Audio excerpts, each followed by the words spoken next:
Hey Courtney, hey everyone, good morning. The Eau Claire Children's Museum is all about learning through play. Take this area. This is the Kid Instruction Zone where they can pick up blocks, use their imagination. Welcome back everyone. Before we go this morning, we're talking all things chainsaw carving. You've seen Taka Hayashi carving all morning long. So you made what? Super Cat. This is Super Cat. Isn't it amazing that you can do something like this with a chainsaw? Why don't we talk about your great creations? You went with a Minions theme. How did you go about making these? Fun is what it's really about here at the Children's Museum. We're in the Imagination Playground. I'm putting the finishing touches on my abstract artwork here. It's a little precarious. I don't know if it's going to stay. There we go. But basically, you can come in here, let your imagination run wild. There's a pile of blocks. You can do absolutely anything. Wouldn't you love to get a closer look? This segment is all about the car lovers this morning. You can, because there is a brand new car show in our area and a new car club. Most Eau Claire schools, both public and private, will be marking Veterans Day in some way. And here at Regis High School, it's all over the walls. You can see these thank yous. Many of them are personal stories. Students thanking grandparents, aunts and uncles, brothers. You might think a tube has nothing to do with a triathlon, but I want you to throw that idea out the window. We are wrapping up the first leg of the Float, Fly, and Pie Triathlon, getting a little practice run this morning.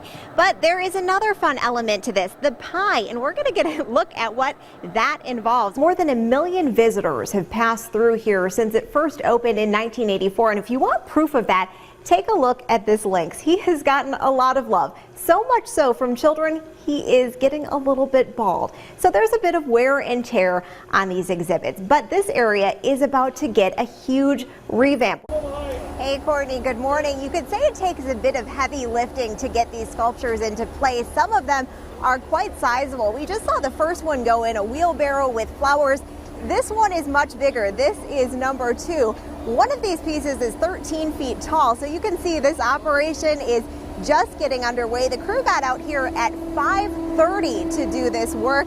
They're bringing it over here now, so we're going to step out of the way and make sure they can get it over here. We also have the executive director of the sculpture tour, Julie, with us. So this is a big tradition for the area. Tell us about it. Oh dear. Hold that in your hand right there. Nothing Do I have to? bad is Okay. going to happen. There's hold it like that. I'm going to close my eyes. One more time. There, I think that's showing up. Okay, and I'm totally fine. Our Lindsay Veremis is scoping out costumes you can find on a budget. Hey, Lindsay. Hey Courtney, hey everyone, good morning. If you have no idea what to be for Halloween, we're at the place to be. We're at Goodwill, where most of the items are between 10 and 20 bucks. They pulled this look together for me in 2 minutes flat. I'm Minnie Mouse on graduation day. You can also take a look at this. They have a handy costume guide. You can flip through here, lots of different ideas. You could be Duck Hunter.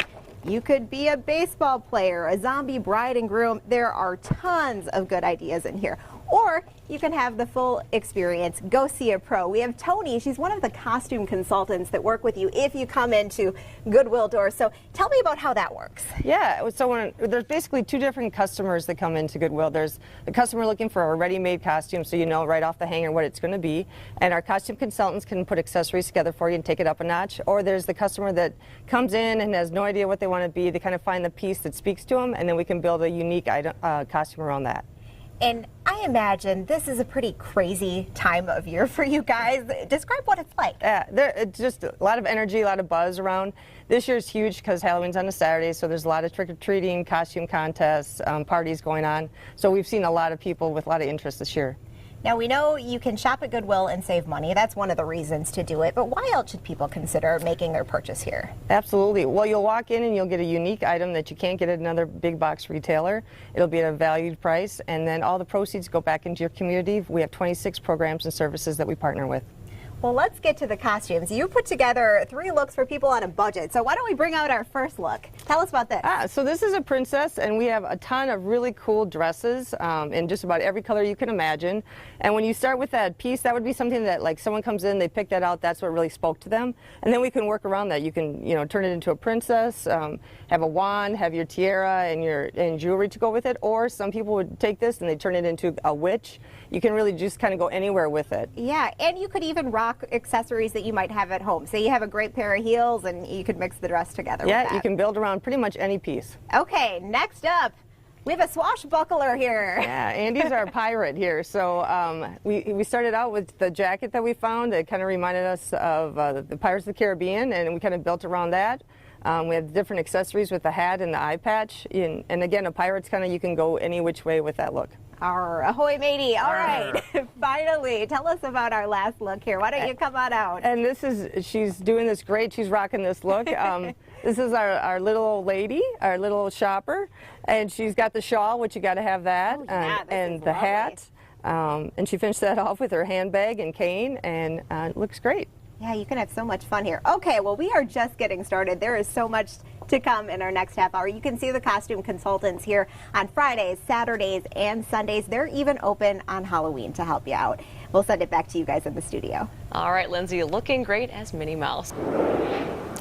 Welcome back, everyone. Certainly the seasons are changing, the temperatures are getting cooler, but that doesn't have to cramp your workout style. We have Kim Larson, a fitness fashion blogger, here to explain how we can properly layer. So where do we begin with this? Well, the first thing we have to think about is what you're going to be doing. And a lot of people believe that the more layers you put on, the warmer you're going to be. And Not that's true? not necessarily the case. Okay. And we've got a little cooler weather this morning and some wind, but you need to think about what kind of activity you're going to be doing, what's the temperature like. When you're doing that activity, are you going to be stopping and starting within your activity, or is it a constant run or a constant pace? And also, do you tend to typically be cold all the time? Or are you warm-blooded, cold-blooded? You know, take all those things into consideration. What you're like. So in my case, it would be cold all the time. Cold, and you're probably cold right now. Lock the feet in.